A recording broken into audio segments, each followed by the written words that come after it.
Hai semuanya, gimana kabarnya hari ini? Semoga kalian dan keluarga sehat dan bahagia selalu. Selamat datang kembali di channel Bang Zahad. Dan di video kali ini kita mau update lagi informasi tentang Pi Network, terutama soal Pi App Studio. Banyak teman-teman yang request soal itu, dan juga kebetulan di Twitter resmi milik Pi Network juga udah diupdate informasi mengenai hal itu. 22 jam yang lalu, pihak core team mengatakan bahwa Pi App Studio merupakan salah satu upaya untuk mencapai visi yang dianut banyak teknolog. Dunia tempat siapapun dapat membuat dan menjalankan aplikasi menggunakan bahasa manusia, bukan kode, tanpa memerlukan latar belakang teknis. Baca blog PyDay selengkapnya untuk mempelajari lebih lanjut. Oke, inti poin ini adalah bahwasanya di dalam Pi App Studio kita bisa membuat aplikasi tanpa harus ngoding. Dah, segitu aja, nggak usah lebay kayak gini ya.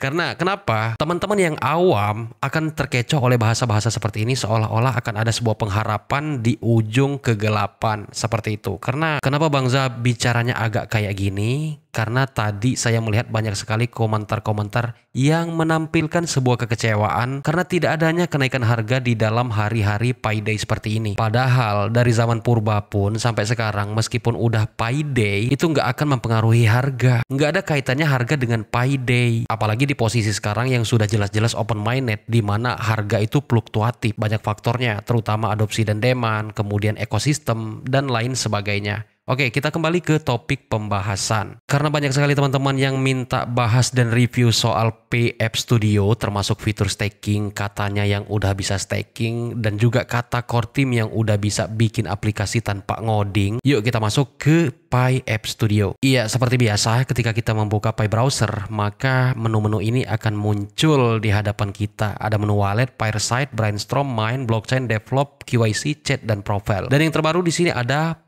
Pi App Studio. Sebelum kita lihat isi dari App Studio, kita klik dulu Pi Apps yang ada di menu bawah tengah. Ini akan menampilkan beberapa fitur yang ada di Pi App, termasuk Pi App Studio, High-Stack, Mainnet App, Surprise, dan jika kita scroll ke bawah ada Game Fruity, kemudian Map of Pi, Togo, Apps Link, dan pertanyaannya, apakah semua ini sudah berfungsi? Untuk Games Fruity, Map of Pi, Apps Link ini udah berfungsi ya, karena di sini udah ada tanda M ya kawan-kawan ya. M itu artinya Mainnet Apps.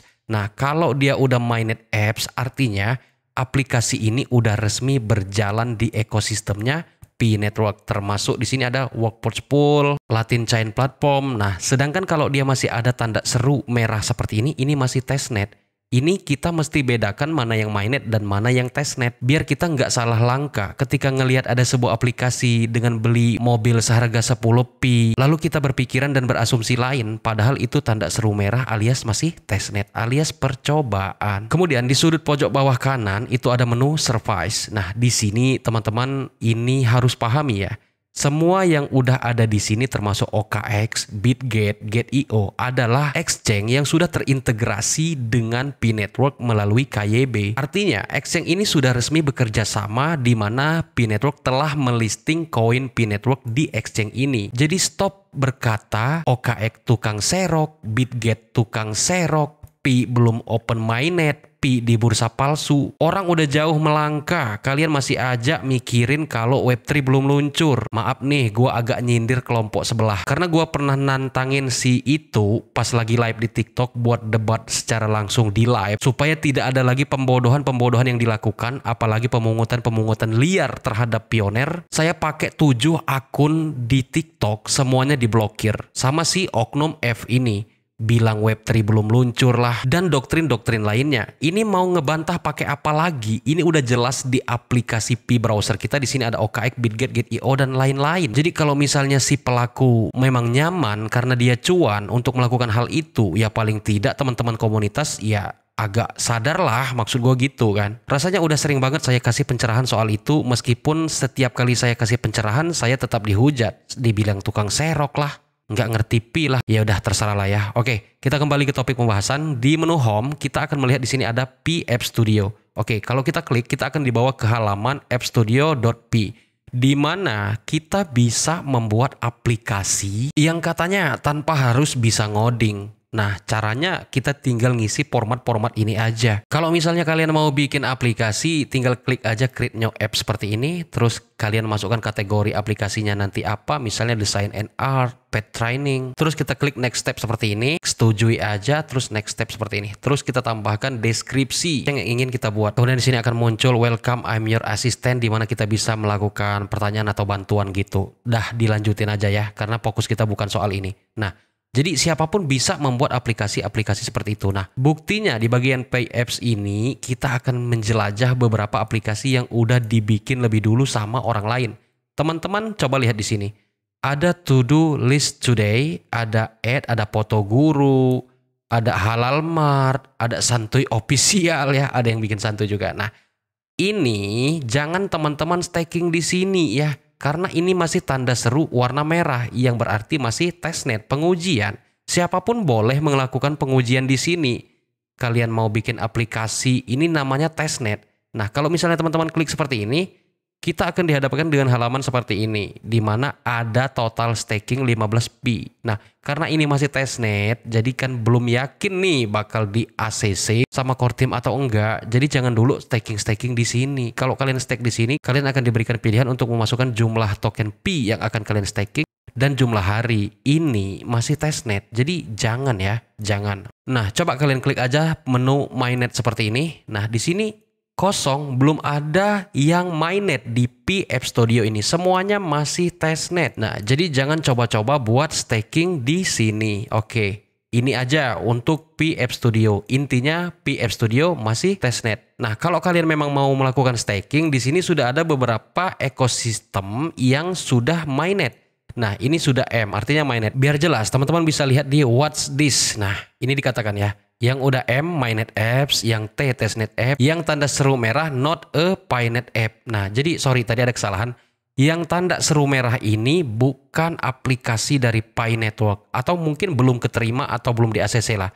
Sedangkan yang T warna abu tadi adalah testnet. Nah, sekarang kalau memang mau staking, ini ada beberapa yang udah mainnet, yang udah resmi, yang udah bekerja sama dengan Pi Network, bahasanya gitu. Ada Game Pro TP, ada Map OP. Nah, misalnya nih, yang Pro TP ini udah ada jutaan Pi. Oke, kalau kita cek di sini aktivitas stakingnya udah ada 22.169.120 koin Pi yang ikut berpartisipasi staking di sini. Sebenarnya ini tuh tempat staking, tetapi Pro TP ini menjadi sebuah game have fun. Sifatnya sebuah game di mana yang akan mengajarkan kita tentang teknologi blockchain seperti itu ya. Ya intinya game have fun aja, tetapi dia punya fitur untuk staking Pi. Kalau misalnya kalian mau staking ya tinggal klik aja staking Pi to boss rank seperti ini, kemudian akan muncul jumlah Pi yang akan kalian stakingkan, nomor harinya, dan nanti itu akan kelihatan di sini. Misalnya kalau kita klik di sini 10 Pi seperti ini, terus dengan jumlah hari misalnya kita anggap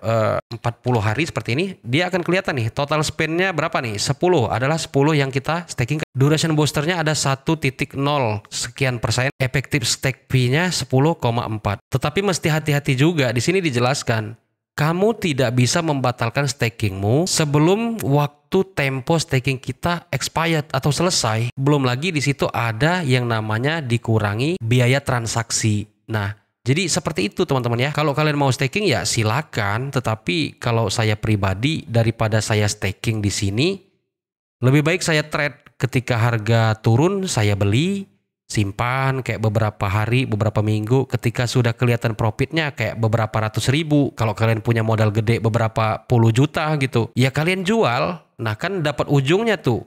Tunggu lagi harganya turun, beli lagi, naik, jual lagi. Itu lebih berasa cuannya. Tapi ya Dior harus diteliti juga, harus paham juga dengan market. Karena yang kita pakai itu uang, jadi jangan sembarangan, harus belajar. Nah, ketimbang harus staking. Tapi kalau misalnya kalian memilih staking agar pasti, ya silakan. Tapi saran saya kalau kalian memang mau staking, dimulai dari jumlah-jumlah yang kecil dulu buat belajar dan buat meyakinkan kita bahwa di sistem stake Pro TV ini udah nggak ada bug. Takutnya masih ada bug-bug yang berjalan, entah error sistem dan lain sebagainya. Itu cuma saran. Nah, kalau kalian misalnya jadi melakukan staking di sini, itu bisa kelihatan di bagian wallet kita. Di pojok sebelah kanan atas itu ada menu stake. Kalau kita klik di sini akan muncul claimable stake dan active stake. Jika kalian melakukan staking, aktif stake-nya akan tampak di sini dan kalau udah bisa diklaim akan ada di bagian sini. Sebenarnya panjang lebar Bangza ngomongin dan ngebahas soal Pi belakangan ini udah agak kurang menarik sih kayaknya ya. Karena yang paling menarik saat ini adalah berita tentang Pi Network listing di Binance. Kayaknya sih itu ya. Tapi walau bagaimanapun adanya pergerakan sedikit-sedikit kemajuan dari Pi Network, ya semoga aja Bangza bisa tetap update, membahas dan mereview biar kita sama-sama ngikutin nih project sampai mana nanti. Dan juga Bangza berkali-kali menyampaikan bahwasanya jangan hanya terpaku dengan Pi aja. Kita udah nambang Pi, udah jalani sampai listing. Sekarang pilihan ada di tangan kalian. Mau di hold silakan, mau dijual silakan, mau diperjualbelikan silakan. Kembangkan sayap, jangan hanya mentok di Pi Network. Kita kan udah punya dasar nih, yang baru kenal kripto, kenal dari Pi, yang baru kenal sistem penambangan Android atau handphone, kenal dari Pi. Nah, jadi kita kembangkan nih, ada banyak sekali aplikasi-aplikasi penambangan airdrop yang sejenis ini. Kita kembangkan sayap, jangan hanya terpaku dengan Pi Network, biar nggak terlalu berasa lah ya. Bahasanya tuh apa ya? Biar nggak kayak nungguin bener kapan nih Pi Network naik gitu kan. Jadi ya udah hold aja, terus kalian garap project lain, fokus garap project lain, listing cuan, dah gitu aja ya. Oke kawan-kawan, mungkin segini aja untuk informasi tentang Pi App Studio, sedikit review dari Bangza. Kalau ada salah kata atau mungkin misinformasi, Bangza pribadi mohon maaf yang sebesar-besarnya. Apalagi kalau misalnya ada pihak-pihak yang tersinggung yang sebenarnya memang saya singgung. Terima kasih telah menonton, sampai jumpa pada video selanjutnya.